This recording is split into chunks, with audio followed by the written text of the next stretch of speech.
Okay, this video is called Artificial Intelligence Research on Optimal Diet for Humans. So I typed into the artificial intelligence test, question, and it said, and give me the best diet for humans. And at first, it seemed promising. It said healthy diet includes fruits and vegetables and whole grains.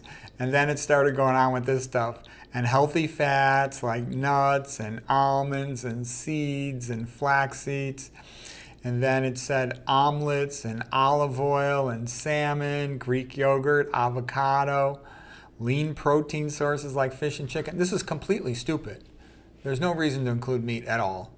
Nuts and seeds are super fat, 70 to 90% fat, and acidic, and high in advanced glycation end products. Flax seeds are really estrogenic and have other problems like cyanide in them. And they're sort of like Tweedledee and Tweedledum with soy.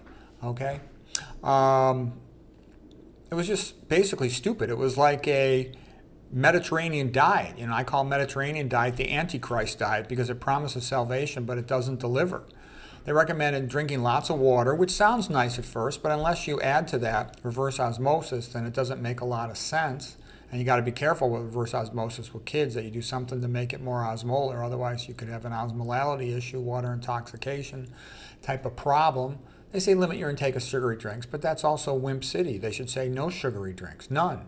Then they also say, well, there really isn't one size fits all best diet for humans. So this is what I mean by artificial intelligence being a joke.